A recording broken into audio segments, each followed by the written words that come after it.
Bonjour mes chers élèves, comment ça va? J'espère que vous allez bien.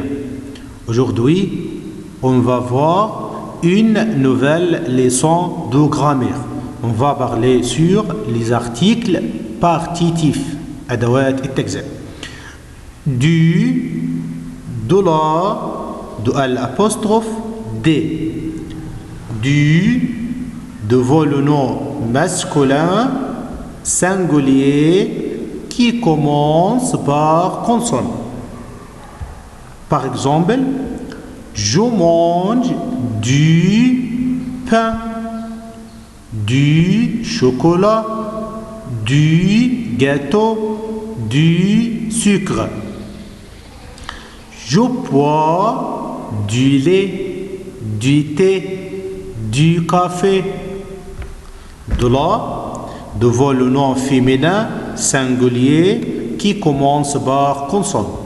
Je mange de la confiture. Je mange de la salade. De l'apostrophe devant le nom masculin ou féminin singulier qui commence par voyelle. Je bois de l'eau minérale. Je mange de l'omelette. Je mets يعني أنا أضع de l'huile أضع الزيت. Des devant le nom pluriel commence par consonne ou voyelle. Je mange des baguettes, des céréales, des légumes. Faites attention.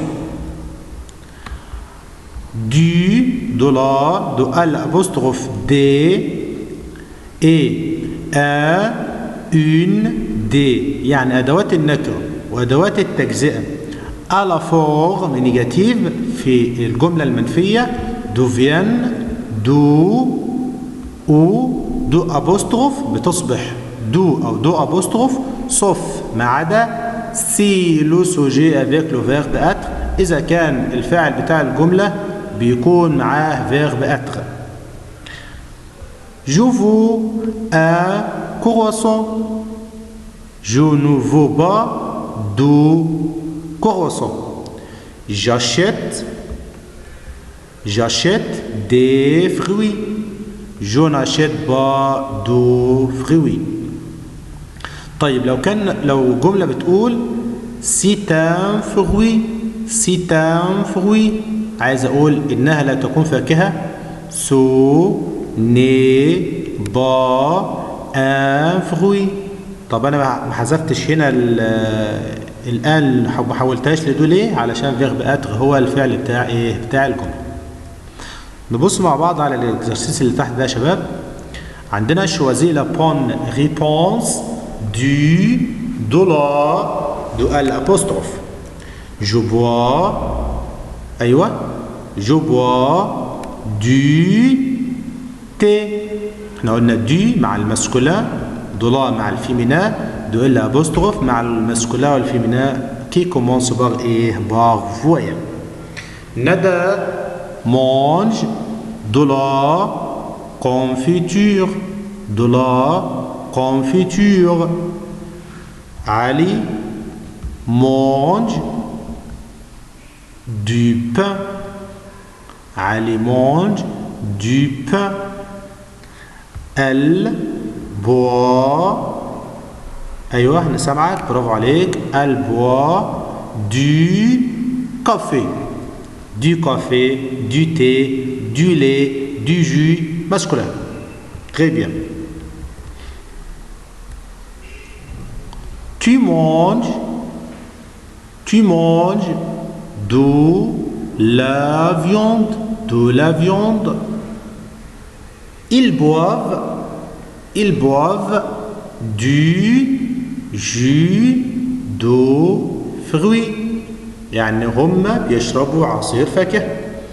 Il y a de l'huile. de l'apostrophe علشان كلمة will بادئة بإيه؟ بادئة بالأش. Il y a de l'huile d'olive يعني يوجد زيت ايه؟ زيت زيتون. j'aime manger de l'œuf. خلي بالك من الجملة دي، faites attention.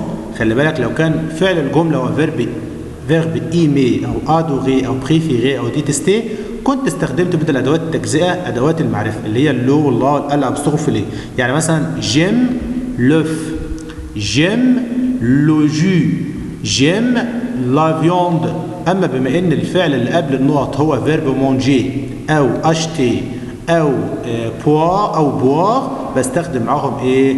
les articles partitifs. يبقى j'aime manger de l'œuf. Elle mange de la salade.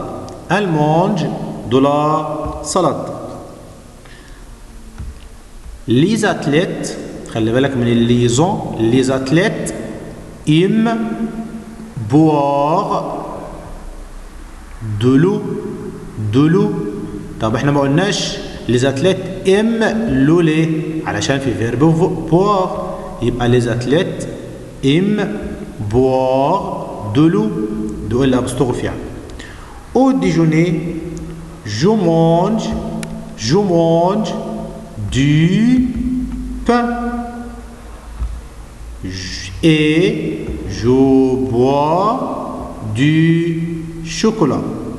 وبكده الحمد لله يا شباب نكون انهينا الكور بتاع اليوم. اشوفكم لا بروشان فوا. ا بيانتو.